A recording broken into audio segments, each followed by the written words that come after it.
अब हजुरहरूको गाडीमा बस्दाखेरि चिसो भएको फिल भयो होला। गाडी चट्ट सुरुमा बिहान अफिस जाने बेलामा चट्ट बस्ने बेलामा त्यो सिटै चिसो भएको फिल भयो होला। अब त्यो फिललाई चाहिँ कसरी अब त्यसलाई तातो बनाउने भन्दाखेरि चाहिँ यो गलैँचाहरू राख्ने चट्ट लाएर जाडोमा पनि हुने गर्मीमा पनि हुने चिज चाहिँ गलैँचा यो चिसोमा धेरै चिसो हुन नदिने, सिटलाई गाडीको हजुरको गर्मीमा तातो हुन नदिने, पोल्ने गरेर तातो हुन्छ गर्मीमा, जाडोमा चाहिँ मजाले त्यो चिसो हुन्छ। त्यो चिसो र तातो चाहिँ त्यसलाई एकदम ब्यालेन्समा राख्नको लागि र गाडी स्ट्यान्डर्ड देखाउनको लागि चाहिँ यो गलैँचा लिएर आएको छौँ हामीहरूले। यो गलैँचा देख्न सक्नुहुन्छ हजुर, प्योर नेपाली गलैँचा हो यो, भक्तपुरे गलैँचा।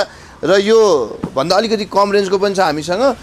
यो चाहिँ स्पेसल अलिकति राम्रो देखिने, गाडीलाई स्ट्यान्डर्ड बनाउने, अनि त्यसपछि चिसोमा चिसो तातो हुन नदिनको लागि चाहिँ यो गलैँचाहरू लिएर आएको छौँ हामीहरूले। हजुरलाई मैले 2-5 वटा यसो सर देखाएँ हजुरहरूको लागि। अहिले चाह्यो भने सम्झिनु होला हामीहरूलाई। यो देख्न सक्नुहुन्छ हजुरहरूले, मण्डलामा भन्छ यसलाई, सर्ट लाएर। यो पछाडिको लागि हुन्छ यसरी र अगाडिको लागि 2 पिस यसरी हुन्छ।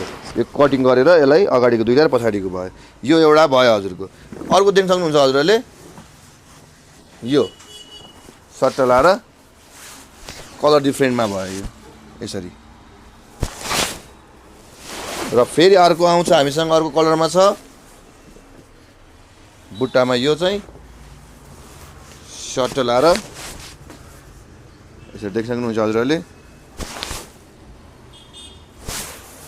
अर्को आउँछ फेरि कलर चाहिँ हजुरले छान्न सक्नुहुन्छ यसरी।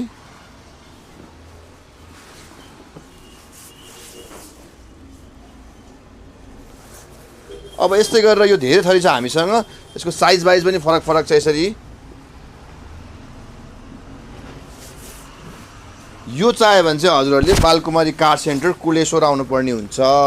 र हजुरहरूले भन्नुभएको डिजाइनमा पनि हामीहरूले गरिदिन सक्छौँ। यसमा गलैँचामा चाहिँ हजुरलाई कस्तो डिजाइनको चाहियो त्यो डिजाइनको पनि अल टाइम कुर्न पनि हुन्छ। हामीले चाहिँ त्यो डिजाइनमा पनि अभाइलेबल गराइदिन्छौँ हजुरहरूको लागि।